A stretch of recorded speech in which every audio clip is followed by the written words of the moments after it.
প্রথমেই দেখে নেব আজকের বিশেষ গুরুত্বপূর্ণ সংবাদ শিরোনাম। যতই উপহাস করুন, এবার বাংলা দখল হচ্ছেই। মমতার চিন্তা বাড়িয়ে আত্মবিশ্বাসী অমিত শাহ। মেরিট লিস্ট ঘিরে ফের উত্তাল। 1000 টেন্টেন্ড নামের অভিযোগে এসএসসিকে কড়া নির্দেশ হাইকোর্টের। হিন্দুদের কাছে ক্ষমা চাইছি, ভরা সভায় দাঁড়িয়ে মাথা নত। কেন ক্ষমা চাইলেন হুমায়ুন? অমিত শাহের মঞ্চে শুভেন্দু শ্রমিক জুটি, মমতাকে নিশানা করে ভোটের আগে বড় বার্তা। আমেরিকা দিল ভারতের জন্য তেলের বিকল্প পথে প্রস্তাব, শুল্ক কমার সম্ভাবনা জোরালো। বেলডাঙ্গার ঘটনায় অবশেষে এনআইএ তদন্ত কি বললেন শুভেন্দু, জেনে নিন। রাজীব কুমারের জায়গায় নয়া ডিজি পীযূষ, খারাপ নয় বলেও বড় মন্তব্য শুভেন্দুর। ভিক্ষা করতে যায়, লজ্জায় মাথা নত হয়, খুলে আম স্বীকারোক্তি পাকিস্তানের প্রধানমন্ত্রীর। বিজেপি কর্মী খুনের প্রতিবাদ করায় সাংসদ সৌমিত্রকে পা ধরে হিড় করে টেনে চ্যাংদোলা করে গ্রেপ্তার মমতা পুলিশের। আরও কাছাকাছি দিলীপ শুভেন্দু, ভোটের আগে বদলে যাচ্ছে বিজেপির রাজনৈতিক সমীকরণ। রাবণও ভেবেছিল তাকে কেউ হারাতে পারবে না, শুনে রাখুন মমতাদি। এবার বিজেপি 38 থেকে 45% লাফ দেবে শাহ। বিজেপির প্রচারে গেলে বেঁধে রাখার নিদান তৃণমূলের বিধায়কের। ভোটের মুখে বর্ধমানে হুঁশিয়ারি রাজনীতি। তোলাবাজ সরকারকে যোগ্য জবাব দিতে আমাকে নতুন দল করতে হয়েছে, মমতা অভিষেককে একযোগে তোপ হুমায়ুনের। তৃণমূলকে বিধে অনুপ্রবেশ ঠেকাতে বড় ঘোষণা, বাংলায় সরকার গড়ারও জোরালো প্রত্যয় অমিত শাহের। চলন্ত বাসে স্টিয়ারিংয়ের সমস্যা, বাইক আরোহীকে পিষে পোস্টে ধাক্কা বাসের, তীব্র উত্তেজনা হলদিয়ায়। আইজি হতে গেলে কেন্দ্রেই কাটাতে হবে 2 বছর, আইপিএস অফিসারদের জন্য নতুন শর্ত জারি স্বরাষ্ট্র মন্ত্রকের। যুদ্ধ বিমান ও ক্ষেপণাস্ত্রে গতি ও ক্ষমতার নতুন দিগন্ত, বায়ুসেনার সঙ্গে বেঙ্গালুরুর সংস্থার গুরুত্বপূর্ণ চুক্তি। আনন্দপুর অগ্নিকাণ্ড নিছক দুর্ঘটনা নয়, ভয়ঙ্কর তথ্য ফাঁস, কি বললেন শাহ? বাংলাকে 10 লক্ষ কোটি দেওয়ার দাবি শাহর, শ্বেতপত্র প্রকাশের চ্যালেঞ্জ অভিষেকের। ভারতে কোথায় আছেন হাসিনা, কিভাবে রাখা হয়েছে তাকে, দেখা করে বিবরণ দিলেন ব্রিটেন আওয়ামী লীগের নেতা। প্রিয় দর্শক, এবার আসছে বিস্তারিত খবরে। তার আগে ভিডিওটিতে একটি লাইক দিয়ে চ্যানেলটিকে সাবস্ক্রাইব করুন, যাতে পরবর্তী গুরুত্বপূর্ণ খবর পোস্ট করার সাথে সাথেই আপনার কাছে পৌঁছে যায়। যতই উপহাস করুন, এবার বাংলা দখল হচ্ছেই। মমতার চিন্তা বাড়িয়ে আত্মবিশ্বাসী অমিত শাহ। তিনি শুধুমাত্র বিজেপি নেতা নন, বর্তমানে রাজনৈতিক বিশেষজ্ঞরাও স্বীকার করে নেন যে তিনি ভারতবর্ষের রাজনৈতিক চাণক্য। একের পর এক রাজ্যে পদ্মফুল ফোটাতে তার মস্তিষ্কের ওপর নির্ভর করেই বাজিমাত করেছে বিজেপি। তবে 2021 সালে কিছুটা হলেও তিনি প্রেস্টিজের মুখে পড়ে গিয়েছিলেন, যাকে হাতিয়ার করে তৃণমূল মাঝে মধ্যেই বলে যে অমিত শাহ অন্যান্য রাজ্য দখল করার চেষ্টায় সফল হলেও বাংলা দখল করতে পারবেন না। 2021-এও তিনি 200 পার বলে স্লোগান দিয়েছিলেন, কিন্তু 77-এই আটকে গিয়েছে বিজেপি। তবে এবারেও যদি তৃণমূল ভেবে নেয় যে এই সমস্ত কথা বলে অমিত শাহের যে টার্গেট তাকে তারা বানচাল করবেন, তাহলে এই রাজ্যের শাসক দল যে মূর্খের স্বর্গে বাস করছে এবং এবার যে কোনোভাবেই তার টার্গেট মিস হবে না, তা আজ ব্যারাকপুরের সভা থেকেই আত্মবিশ্বাসের সুরে জানিয়ে দিলেন কেন্দ্রীয় স্বরাষ্ট্রমন্ত্রী অমিত শাহ। সামনেই 2026-এর নির্বাচন, আর এবারের লড়াইয়ে বিজেপি খুব ভালো মতোই জানে যে এবার যদি পশ্চিমবঙ্গ দখল না করা যায় তাহলে ভবিষ্যতে আর কোনো দিন সেই সম্ভাবনা তৈরি হবে না। তাই তৃণমূলকে ক্ষমতা থেকে সরাতে এবার তারা শেষ লড়াইটা দিচ্ছে। তবে তৃণমূল অবশ্য দাবি করেছে যে এর আগেও অমিত শাহের মস্তিষ্কের ওপর ভর করে বিজেপি বাংলা দখল করার চেষ্টা করেছিল, কিন্তু শেষ পর্যন্ত 200 পার হওয়ার স্লোগান দিয়েও তারা 77-এই আটকে গিয়েছে। তাই এবারও তেমন কিছু হবে না। আর এই নিয়ে মাঝে মধ্যে অমিত শাহ সহ বিজেপির কেন্দ্রীয় নেতাদের কটাক্ষ করতেও দেখা গিয়েছে তৃণমূল নেতাদের। কিন্তু তৃণমূলের সেই কটাক্ষের জবাব দিতে গিয়ে আজ ব্যারাকপুর থেকে পাল্টা বড় মন্তব্য করলেন কেন্দ্রীয় স্বরাষ্ট্রমন্ত্রী অমিত শাহ। এদিন ব্যারাকপুরের কর্মী সভায় বক্তব্য রাখতে গিয়ে তৃণমূলের সমস্ত কটাক্ষের জবাব দেন কেন্দ্রীয় স্বরাষ্ট্রমন্ত্রী অমিত শাহ। তিনি বলেন, আমায় পরিহাস করেন, মমতাদি মাথায় রাখবেন, রাম সেতু যখন হয়েছিল রাবণও পরিহাস করেছিল যে আমায় কেউ হারাতে পারবে না। 2024 সালে আমরা 39% ভোট পেয়েছে। 2021 সালের বিধানসভা নির্বাচনে 77টি আসন পেয়েছে বিজেপি। বিরোধী দলনেতা হয়েছে শুভেন্দু অধিকারী। এবার 38% থেকে 45% লাভ দেবে বিজেপি। অর্থাৎ একবার তার টার্গেট মিস হয়ে গেলেও এবং তৃণমূল তা নিয়ে যতই পরিহাস করুক না কেন, এবার যে বাংলায় বিজেপি সরকার গঠন হচ্ছেই তা আত্মবিশ্বাসের সঙ্গে তুলে ধরে রাজ্যের মুখ্যমন্ত্রীর ঘুম কেড়ে নেওয়ার চেষ্টা করলেন কেন্দ্রীয় স্বরাষ্ট্রমন্ত্রী বলে মনে করছেন রাজনৈতিক বিশেষজ্ঞরা। হিন্দুদের কাছে ক্ষমা চাইছি, ভরা সভায় দাঁড়িয়ে মাথা নত। কেন ক্ষমা চাইলেন হুমায়ুন? নতুন দল তৈরি করার পর থেকে আরও বেশি আত্মবিশ্বাসী হয়ে উঠেছেন হুমায়ুন কবির। প্রায় প্রতিদিনই সভামঞ্চ থেকে তৃণমূলের বিরুদ্ধে কথা বলছেন তিনি। শনিবার রেজিনগরের সভাতেও একই ছবি দেখা গেল। সেখানে তৃণমূল নেত্রী মমতা বন্দ্যোপাধ্যায়কে কড়া ভাষায় আক্রমণ করার পাশাপাশি আগের করা একটি বিতর্কিত মন্তব্যের জন্য হিন্দু সমাজের কাছে প্রকাশ্যে ক্ষমা চাইলেন হুমায়ুন। রেজিনগরের সভা থেকে এদিন হুমায়ুন কবির নিজের পরিচিত ভঙ্গিতেই মমতা বন্দ্যোপাধ্যায়কে আক্রমণ করেন। তবে সবচেয়ে বেশি আলোচনায় আসে তার ক্ষমা চাওয়ার প্রসঙ্গ। লোকসভা ভোটের সময় হুমায়ুন কবির কিছু মন্তব্য করেছিলেন, যা নিয়ে বিতর্ক হয়েছিল। সেই প্রসঙ্গ টেনে তিনি বলেন, সেদিন হিন্দু ভাইদের মনে আঘাত লেগেছিল, তাই লক্ষ লক্ষ মানুষের সামনে আমি করজোড়ে ক্ষমা চাইছি। ভবিষ্যতে আর কোনো দিন উস্কানিমূলক বা সাম্প্রদায়িক কথা বলবো না, আপনারা আমার উপর ভরসা রাখতে পারেন। কেন তিনি সেদিন এই ধরনের কথা বলেছিলেন তার ব্যাখ্যাও দেন হুমায়ুন। তার দাবি, মমতা বন্দ্যোপাধ্যায়ের নির্দেশেই তাকে ওই কথা বলতে হয়েছিল। তিনি বলেন, বহরমপুরের অধীর চৌধুরীর বিরুদ্ধে ইউসুফ পাঠানকে জেতানোর জন্য মমতা বন্দ্যোপাধ্যায় আমাকে নির্দেশ দিয়েছিলেন। সেই নির্দেশ মানতে গিয়েই আমি কিছু কথা বলেছিলাম। তিনি আরও বলেন, তার আগের দিন উত্তরপ্রদেশের মুখ্যমন্ত্রী যোগী আদিত্যনাথ এসে তাকে আক্রমণ করেছিলেন। যোগী তাকে দাঙ্গাবাজ বলেছিলেন এবং কঠোর ভাষায় হুমকি দিয়েছিলেন, কিন্তু সেই সময় তৃণমূলের কোনো বড় নেতা তার পাশে দাঁড়াননি, তাই তাকেই প্রতিবাদ করতে হয়েছিল। তবে হুমায়ুন স্পষ্ট জানিয়ে দেন, সেই দিনের মন্তব্যের জন্য তিনি আজ অনুতপ্ত। তিনি বলেন, আমি সেদিন যা বলেছিলাম তার জন্য আমি দুঃখিত এবং ক্ষমা প্রার্থী। সংখ্যালঘু প্রসঙ্গ নিয়েও এদিন কথা বলেন হুমায়ুন কবির। তার মতে, সংখ্যালঘু মানে শুধু মুসলিম নয়, আদিবাসী, তপশিলি জাতি এবং ওবিসি সম্প্রদায়ের মানুষরাও সংখ্যালঘু শ্রেণীর মধ্যে পড়েন। কিন্তু রাজনীতিতে শুধু মুসলিমদেরই সংখ্যালঘু বলে দেখানো হয়। কংগ্রেস ও বামফ্রন্টের প্রসঙ্গ টেনে তিনি বলেন, মুর্শিদাবাদের মুসলিমরা সবসময় ধর্মনিরপেক্ষ শক্তিকে সমর্থন করেছে, তারা কখনো সাম্প্রদায়িক হয়নি। কংগ্রেস ও বামেদের অনেক নেতাকে মুসলিম ভোটাররাই বারবার জিতিয়েছে। হুমায়ুন কবিরের এই বক্তব্য ঘিরে ইতিমধ্যেই রাজ্যের রাজনৈতিক মহলে নতুন করে আলোচনা শুরু হয়েছে। তার ক্ষমা চাওয়া এবং তৃণমূলের বিরুদ্ধে সরাসরি আক্রমণ আগামী দিনে রাজনীতিতে নতুন প্রভাব ফেলতে পারে বলেই মনে করছেন অনেকে। বেলডাঙ্গার ঘটনায় অবশেষে এনআইএ তদন্ত, কি বললেন শুভেন্দু জেনিন। রাজ্য জুড়ে যখন এসআইআর শুনানিকে ভণ্ডুল করার জন্য কিছু মানুষ আইন হাতে তুলে নিচ্ছে, ঠিক তখনই হঠাৎ করেই উত্তপ্ত হতে দেখা যায় মুর্শিদাবাদের বেলডাঙ্গা এলাকাকে, যেখানে আইন হাতে তুলে নিয়ে জাতীয় সড়ক অবরোধ করার পাশাপাশি রেল লাইন অবরোধ করা হয়। দীর্ঘক্ষণ ধরে অবরুদ্ধ হয়ে পড়ে এলাকা। কিছু মানুষ যেভাবে তাণ্ডব চালাতে শুরু করেন, আইন হাতে তুলে নেন, তা নিয়ে প্রশ্ন উঠতে শুরু করে বিভিন্ন মহলে। প্রশাসনের ভূমিকা নিয়েও প্রশ্ন তুলতে শুরু করে বিরোধীরা। এমনকি গোটা ঘটনায় এনআইএ তদন্তের দাবি জানান রাজ্যের বিরোধী দলনেতা শুভেন্দু অধিকারী। অবশেষে কেন্দ্রীয় স্বরাষ্ট্র মন্ত্রকের নির্দেশে এই বেলডাঙ্গায় এনআইএ তদন্তের নির্দেশ আসতেই সন্তোষ প্রকাশ করলেন রাজ্যের বিরোধী দলনেতা। প্রসঙ্গত, সম্প্রতি মুর্শিদাবাদের বেলডাঙ্গায় উত্তপ্ত পরিস্থিতির সৃষ্টি হয়, যেখানে ভিন রাজ্যে এক পরিযায়ী শ্রমিকের মৃত্যুর ঘটনাকে কেন্দ্র করে কিছু মানুষ আইন হাতে তুলে নিয়ে জাতীয় সড়ক পর্যন্ত দীর্ঘক্ষণ ধরে অবরোধ করেন। আর সেই সময় থেকে বিভিন্ন মহলে প্রশ্ন উঠতে শুরু করে যে, কোথায় প্রশাসন? কেন এই সমস্ত মানুষকে কঠোর হাতে দমন করা হচ্ছে না? গোটা বিষয়টি আদালতের দরজায় গেটে এনআইএ তদন্তের বিষয়ে কেন্দ্রীয় সরকার চাইলে সিদ্ধান্ত নিতে পারে বলে জানিয়ে দেয় আদালত। অবশেষে সেই বেলডাঙ্গার ঘটনায় এনআইএ তদন্তের নির্দেশ দিয়েছে কেন্দ্রীয় স্বরাষ্ট্র মন্ত্রক। আর সেই ব্যাপারেই এবার প্রতিক্রিয়া দিলেন রাজ্যের বিরোধী দলনেতা শুভেন্দু অধিকারী। এদিন বেলডাঙ্গার ঘটনায় এনআইএ তদন্তের নির্দেশ আসতেই রাজ্যের বিরোধী দলনেতাকে প্রশ্ন করেন সাংবাদিকরা।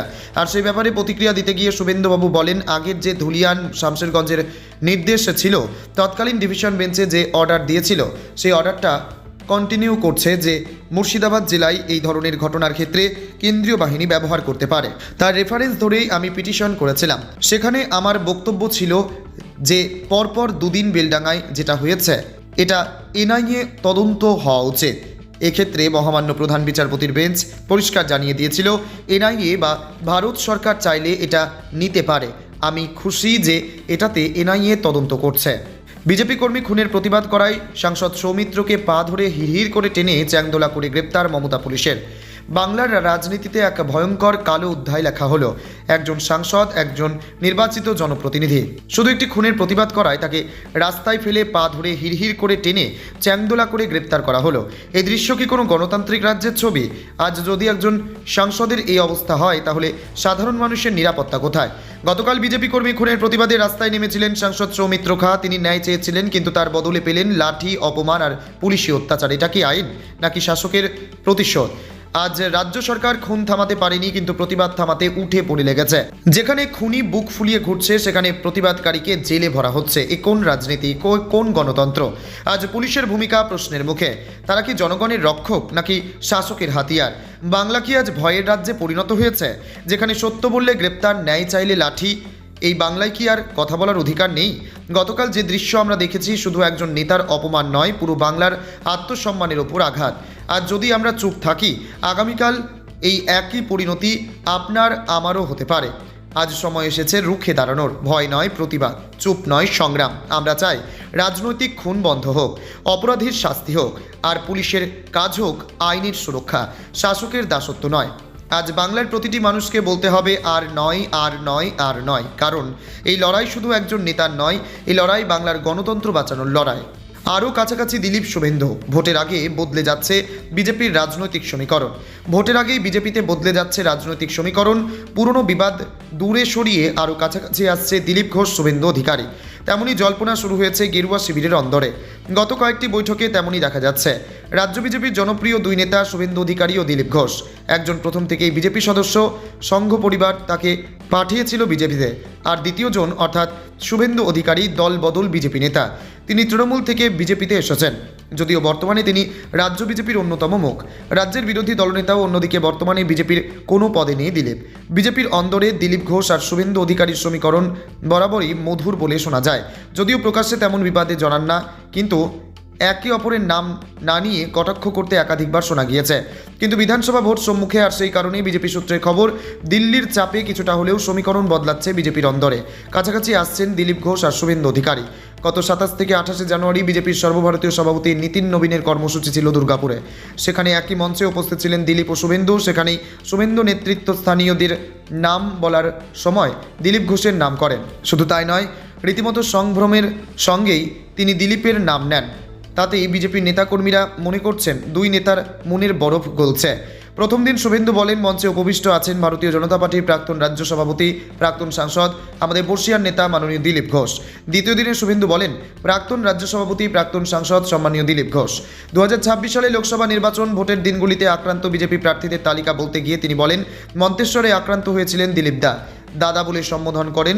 যদিও হিরণের কথা বলতে গিয়ে তিনি বলেন, কেশপুরে আমাদের ঘাটালের প্রার্থী আক্রান্ত হয়েছিলেন। হিরণের নামও উচ্চারণ করেননি। কেন এই নমনীয়তা? বিজেপির একটা সূত্রের খবর, ভোটের আগে বিজেপির রাজ্যের শীর্ষ জনপ্রিয় নেতারা যাতে এক হয়ে লড়াইয়ের প্রস্তুতি নেয়, তার জন্য দিল্লি থেকে নির্দেশ রয়েছে। অন্যদিকে আগেরবার কলকাতায় অমিত শাহের বৈঠকে ডাকা হয়েছিল দিলীপ ঘোষকে। তাতে দলের সর্বস্তরে বার্তা পৌঁছে গিয়েছিল দিলীপ ঘোষের প্রাসঙ্গিকতা সম্পর্কে। অন্যদিকে দিলীপ ঘোষও আগের চেয়ে সংযত হয়েছেন। দলীয় কর্মসূচিতে ডাক না পাওয়াতেও তিনি কোনো মন্তব্য করছেন না। বিজেপির প্রচারে গেলে বেঁধে রাখার নিদান তৃণমূল বিধায়কের। ভোটের মুখে বর্ধমানে হুঁশিয়ারির রাজনীতি। ভোটের দিন যত ঘনিয়ে আসছে, ততই হুমকি পাল্টা হুমকিতে চড়ছে বঙ্গ রাজনীতির পারদ। সেই উত্তাপের নতুন কেন্দ্র এবার পূর্ব বর্ধমান। বিজেপির প্রচারে গেলে কর্মীদের বেঁধে রেখে প্রশ্ন করার নিদান দিলেন তৃণমূল কংগ্রেসের বিধায়ক। শুক্রবার বিকেলে বর্ধমান শহরের বরনীলপুর মোড়ে এক জনসভা থেকে এই বার্তা দেন বর্ধমান দক্ষিণের তৃণমূল বিধায়ক খোকন দাস। মঞ্চ থেকে দলীয় কর্মী সমর্থকদের উদ্দেশ্যে তার বক্তব্য, যারা বিজেপির হয়ে প্রচারে যাবে তাদের ধরে রেখে প্রশ্ন করতে হবে, নরেন্দ্র মোদীর আমলে কেন বাংলার মানুষের নাম ভোটার তালিকা থেকে বাদ যাচ্ছে? কেন বাংলার মানুষ নিজের ভাষায় কথা বলতে পারবে না? কেন খাদ্যাভ্যাস নিয়েও প্রশ্ন তোলা হচ্ছে? বিধায়ক আরও বলেন, আমাদের বাড়িতে বসবে, আগে জবাব দেবে, তারপর যাব, তারপর আবার ভোট চাইতে আসবে। হুঁশিয়ারির সুরে তিনি যোগ করেন, চাইলে আমরা কি না করতে পারি? 5 মিনিটে বিজেপির মিটিং বন্ধ করে দিতে পারি। সভা থেকে রাজনৈতিক সমীকরণ টেনে খোকন দাস দাবি করেন, গোটা বাংলা থেকে বিজেপিকে 30টির বেশি আসন পেতে দেওয়া হবে না। তার বক্তব্য, বিজেপির এমন কোনো বিধায়ক নেই যিনি নিশ্চিতভাবে বলতে পারেন যে তিনি নিজের কেন্দ্র থেকে জিতবেন। ভোট ঘোষণার পর বিজেপির বিধায়কেরা দলে দলে তৃণমূলে যোগ দেবেন বলেও মন্তব্য করেন তিনি।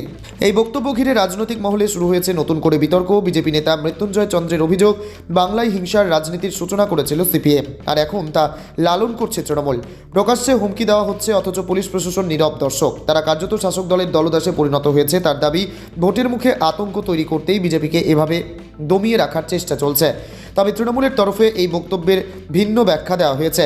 জেলা তৃণমূল কংগ্রেসের সাধারণ সম্পাদক বাগবুল ইসলাম বলেন, বেঁধে রাখা কথাটিকে আক্ষরিক অর্থে দেখা ঠিক নয়। এর মানে রাজনৈতিক প্রতিরোধ।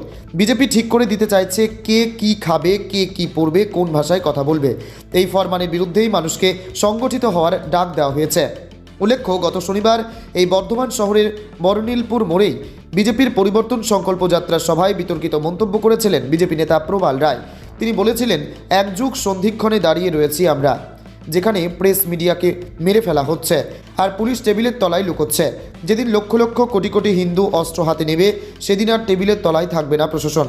ঠিক 7 দিনের মাথায় সেই বক্তব্যের পাল্টা প্রতিধ্বনি এবার শোনা গেল শাসক দলের বিধায়কের কণ্ঠে। রাবণও ভেবেছিল তাকে কেউ হারাতে পারবে না। শুনে রাখুন মমতাদি, এবার বিজেপি 38 থেকে 45% লাভ দেবে। শাহ গত বছর ডিসেম্বরে যখন অমিত শাহ বঙ্গ সফরে এসেছিলেন, তখনই নেতাকর্মীদের পেপটক দিয়ে মনে করিয়ে দিয়েছিলেন মাত্র 5 বছরের মধ্যে কিভাবে 3টি বিধানসভা আসন থেকে 77টিতে এবং 2টি লোকসভা আসন থেকে 18টিতে উঠে এসেছিল বিজেপি। শনিবার ব্যারাকপুরের কর্মী সম্মেলন থেকেও তিনি জানিয়ে দিলেন, এবার 38% থেকে 45% লাভ দেবে বিজেপি। এদিনের সভায় মেজাজে ছিল একেবারে নির্বাচনী ভাষণের চেনা মোড়ক। এদিন শাহ রাজ্যের অনুপ্রবেশ, দুর্নীতি, আইন শৃঙ্খলা নিয়ে মমতা বন্দ্যোপাধ্যায়ের সরকারকে নিশানা করে গেলেন আগাগোড়া। মুখ্যমন্ত্রী মমতা বন্দ্যোপাধ্যায়ের শাসনে রাজ্যে দুর্নীতিকে কার্যত প্রতিষ্ঠান করে ফেলা হয়েছে, এই অভিযোগ তুলে শনিবার ফের তীব্র আক্রমণ শানালেন কেন্দ্রীয় স্বরাষ্ট্রমন্ত্রী অমিত শাহ। এসএসসি, পুরসভা নিয়োগ, গরু পাচার, 100 দিনের কাজ থেকে শুরু করে প্রধানমন্ত্রী আবাস যোজনায় দুর্নীতির অভিযোগ তুলে তিনি দাবি করেন, হাজার হাজার কোটি টাকার দুর্নীতি হয়েছে, কিন্তু মমতাজির চোখে কিছুই পড়ে না। শাহের কটাক্ষ, ভাইপোকে মুখ্যমন্ত্রী করার লক্ষ্যেই মুখ্যমন্ত্রীর চোখে ঠুলি পড়েছে। তবে তিনি হুঁশিয়ারি দিয়ে বলেন, বাংলার মানুষ সেই ছানি কাটার অস্ত্রোপচার করে দেবে, তখন সব স্পষ্ট দেখা যাবে। এবার বাংলায় বিজেপি সরকার গড়া শুধু রাজ্যের প্রয়োজন নয়, গোটা দেশের নিরাপত্তার জন্য জরুরি, এমন দাবিও করেন শাহ। তার বক্তব্য, যেভাবে অনুপ্রবেশ হচ্ছে তাতে জাতীয় নিরাপত্তা প্রশ্নের মুখে পড়েছে। অনুপ্রবেশ রুখতে কেন্দ্রের উদ্যোগের পথে রাজ্য সরকারই বাধা হয়ে দাঁড়াচ্ছে বলে অভিযোগ করেন তিনি। মুখ্যমন্ত্রীর বক্তব্যের পাল্টা জবাবে অমিত শাহ বলেন, মমতাদি বলেন, কেন্দ্র কি করেছে? আমি সংসদে স্পষ্ট বলেছিলাম, সীমান্তে ফেন্সিংয়ের জন্য জায়গা দিচ্ছে না রাজ্য সরকার, তাই সীমানা দেওয়া যাচ্ছে না। তার আরও অভিযোগ, নদী নালা দিয়ে যে অনুপ্রবেশ হচ্ছে, রাজ্য পুলিশ তা আটকাচ্ছে না, বরং জাল নথি বানিয়ে অনুপ্রবেশকারীদের দেশের বিভিন্ন প্রান্তে ছড়িয়ে দেওয়া হচ্ছে। তৃণমূল কংগ্রেসের সংসদের তার এই বক্তব্যের বিরোধিতাও করেছেন বলে জানান শাহ। এ প্রসঙ্গে তিনি কলকাতা হাইকোর্টের সাম্প্রতিক নির্দেশের কথাও তুলে ধরেন। শাহের দাবি, আদালত জানিয়েছে অনুপ্রবেশ রুখতে রাজ্য সরকার সচেষ্ট নয় এবং সীমান্তে জমি দিতে নির্দেশ দিয়েছে। এটা সরকারের জন্য বড় ধাক্কা, মন্তব্য করেন তিনি। তার অভিযোগ, তবু জমি দেওয়া হচ্ছে না, কারণ অনুপ্রবেশকারীরাই তৃণমূলের ভোট ব্যাংক। বক্তৃতার শেষ পর্বে রাজনৈতিক পরিহাসের জবাবও দেন অমিত শাহ।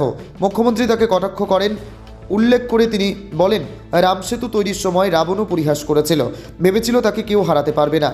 পরিসংখ্যানে তুলে ধরে শাহ জানান, 2024 সালের লোকসভা নির্বাচনে বিজেপি রাজ্যে 39% ভোট পেয়েছে। 2021 সালের বিধানসভা নির্বাচনে বিজেপির আসন সংখ্যা ছিল 77 এবং শুভেন্দু অধিকারী বিরোধী দলনেতা। তার দাবি, এবার বিজেপির ভোট 38% থেকে লাভ দিয়ে 45%-এ পৌঁছবে।